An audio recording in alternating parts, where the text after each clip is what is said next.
మీ భవిష్యత్తుతో వీళ్ళు ఏ విధంగా ఆడుకున్నారు, మీ పిల్లల భావితరాల భవిష్యత్తు పైన ఎట్లా వీళ్ళు దెబ్బతీశారు అనే విషయాలు చెప్పడం నా బాధ్యత. అవి చెప్పి మీలో కూడా మీ ఆలోచనలు కూడా తీసుకొని, సామాన్య ప్రజానికం ఆలోచన తీసుకుంటాం, మీడియా ఆలోచన తీసుకుంటాం, బయట ఇంటలెక్చువల్స్ ఆలోచన తీసుకుంటాం. మళ్ళీ ఒక మెరుగైన పాలన ద్వారా మళ్ళీ రాష్ట్రాన్ని ముందుకు తీసుకుపోవడం కోసం ఈ ఎక్సర్సైజ్ చేస్తున్నాం. అతి ముఖ్యమైన సబ్జెక్ట్ ఇది. పవర్, విద్యుత్ శక్తి. కరెంటు లేనిదే ఈరోజు ఎవ్వరి జీవితాలు కూడా, ప్రతి ఒక్కరి జీవితాలు, ప్రతి ఒక్క రంగం పవర్ తో ముడిపడి ఉంది, విద్యుత్ శక్తితో ముడిపడి ఉంది. దీన్ని ఎంత సమర్థవంతంగా మనం అమలు చేసుకోగలిగితే అంత మెరుగైన జీవన ప్రమాణాలు, అదే మరిగా మనకు అన్ని విధాల లాభం జరిగే పరిస్థితి వస్తుంది. గత చరిత్ర కూడా ఒక స్లైడ్ లో నేను చెప్పిన తర్వాత మొత్తం డీటెయిల్స్ కానీ వస్తాను. నెక్స్ట్ 95-2004 నేను మొట్టమొదటిసారిగా ముఖ్యమంత్రి అయినప్పుడు, 2014 నుంచి 2019 మళ్లీ నేను వచ్చే కొందికి నాకు 22.5 మిలియన్ యూనిట్లు కరెంటు కొరత, వారసత్వం. అప్పుడే 2.0. ఈసారి సోలార్, విండ్, ఇన్నోవేటివ్ పవర్ కోసం ముందుకు పోయాం. అవి కూడా ఏ విధంగా వచ్చాయి మీకు ఎక్స్ప్లెయిన్ చేస్తాం. 19-24 ఇన్ఎఫిషియెంట్ గవర్నెన్స్ వల్ల ఒక చేతగాని వ్యక్తి, ఒక అహంకారంతో విర్రవీగే వ్యక్తి వ్యవస్థల్ని ఏ విధంగా నాశనం చేస్తాడో ఇందులో మీరు చూస్తారు. ఒక అసమర్థుడు, ఒక అహంకారి, రెండూ కలిస్తే రాజకీయాలకు తగని వ్యక్తి అనేది కూడా మీరు అందరూ గుర్తుపెట్టుకోవాలి. అలాంటి వ్యక్తి వల్ల సమాజం ఏ విధంగా అతలాకుతలం అవుతుంది, అందరికి ఏ విధంగా ఇబ్బందులు వస్తాయనే విషయం కూడా మనం గుర్తుపెట్టుకోవాల్సిన అవసరం. మీరు ఈ ఫ్యాక్ట్ చూస్తే రాష్ట్రంలో ఉండే ప్రజలందరినీ కోరుతున్నాం, రాగద్వేషాలకు అతీతంగా ఆలోచించండి. మీకుండే సిద్ధాంతాలు కులమో మతం కాకుండా ఇంపార్షియల్ గా మీరు ఆలోచిస్తే మీకే అర్థమవుతుంది ఎంత నష్టపోయాము. వే ఫార్వర్డ్ ఏం చేయాలని కూడా ప్రజలకు ఎక్స్ప్లెయిన్ చేయడం ప్రయత్నం చేస్తాను. ఇంకా సజెషన్ తీసుకుంటాం, దానిపైన ముందుకెళ్తాం. నెక్స్ట్ ఫస్ట్లో 95-2004 ఇప్పుడుండే పవర్ సెక్టర్ రిఫార్మ్స్ అన్ని ఆ రోజు అమలు చేసిన power sector reforms. First state in the country to introduce power sector reforms 98లో అమలు చేశాం.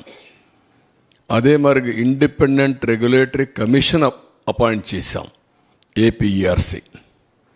దేశంలోనే మొట్టమొదటి రెగ్యులేటరీ కమిషన్. ఆ తర్వాత టెలికాంలో, సివిల్ ఏవియేషన్లో ఇంకా చాలా డిపార్ట్మెంట్లు వచ్చాయి. దేశంలోనే రిఫార్మ్లో మొట్టమొదటి రెగ్యులేటరీ కమిషన్ పవర్ సెక్టర్లో వచ్చింది. అది కూడా మన ఆంధ్రప్రదేశ్లో వచ్చింది. ఈ రిఫార్మ్ ఫలితమే జనరేషన్ కంపెనీలు, ట్రాన్స్మిషన్ కంపెనీ, డిస్ట్రిబ్యూషన్ కంపెనీస్ ఒకప్పుడు 5 ఉండేటివి, ఇప్పుడు 3 ఉన్నాయి. కంబైన్డ్ ఆంధ్రప్రదేశ్లో 5 డిస్ట్రిబ్యూషన్ కంపెనీస్ ఉండేటివి. హైదరాబాద్, వరంగల్, తెలంగాణకి వెళ్ళిన తర్వాత ఉత్తరాంధ్ర, ఇక్కడ వచ్చే కొద్దిగా విజయవాడ, ఇక్కడ వచ్చే తిరుపతి, ఒకప్పుడు అనంతపురం ఉండేటివి. ఇన్ని 3 ఉన్నాయి ఇప్పుడు.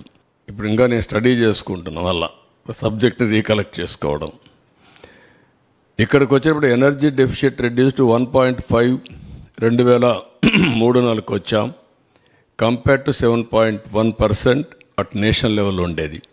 అంటే ఆల్మోస్ట్ ఆల్ పవర్ సర్ప్లస్కు 2003-04 రీచ్ అయ్యాం. అంత మునుపైతే హైదరాబాద్లో కమ్యూనిస్టులు ఇక్కడ ఉంటారు, ఒకరిద్దరు మీడియా వాళ్ళు, రాఘవరెడ్డి ఉండేవాళ్ళు. ఏప్రిల్ వస్తే అసెంబ్లీ బడ్జెట్ సమావేశాలు 40-45 రోజులు. 45 రోజులు ఆయన నల్గొండ నుంచి మొత్తం మనుషులు తీసుకొచ్చి ఏపీఎస్సీబీ ఖైరతాబాద్లో మెయిన్ రోడ్డు అక్కడ పెట్టేసేవారు. అసెంబ్లీ మొత్తం స్టాల్వ్ అయిపోయేది. ఆ రోజంతా చర్చ దానిపైనే ఉండేటివి. ఈ విధంగా సమ్మర్ వస్తే నేనైతే అసెంబ్లీ నుంచి ఒక 1 స్టేజ్లో 95లో నేరుగా హెలికాప్టర్ వేసుకుపోయి ఆ ఎండిపోయిన పంటలు చూసి మళ్ళీ వచ్చి అసెంబ్లీకి సమాధానం చెప్పిన రోజులు ఉన్నాయి. అలాంటి సందర్భాలు చాలా ఉన్నాయి. అక్కడి నుంచి 2003-04లో మనం ఇది చేసాం. ఒక మాటలో చెప్పాలంటే నా పవర్ పోయింది, కానీ పవర్ సెక్టర్ రిఫార్మ్స్ వల్ల దేశం బాగుపడింది. 2004లో మేజర్గా అందరూ నన్ను వ్యతిరేకించి ఆ రోజు అప్రతిష్ట పాలు చేస్తే గవర్నమెంట్ పోగొట్టుకున్నాం. కానీ ఒక తృప్తి, నేను చేసిన పవర్ సెక్టర్ రిఫార్మ్స్ శాశ్వతం, దేశం బాగుపడింది, మన రాష్ట్రం కూడా బాగుపడే పరిస్థితికి వచ్చింది. ట్రాన్స్మిషన్ లాసెస్ ఒకప్పుడు 35% చూపించేవాళ్ళు, అది కూడా 38% కూడా లేదు. నేను వచ్చిన తర్వాతనే ఎనర్జీ ఆడిటింగ్ పెట్టాం. రిఫార్మ్స్లో భాగంగా అవన్నీ స్ట్రీమ్ లైన్ చేశాం. అది 20%, 23% 2003-04 తీసుకొచ్చాం. మళ్ళీ రెండోసారి వచ్చినప్పుడు 7-8% తీసుకొచ్చాం. నేను ఎప్పుడు ప్రపంచం అంతా చూసి 2-3% రావాలని చెప్పేవాడిని.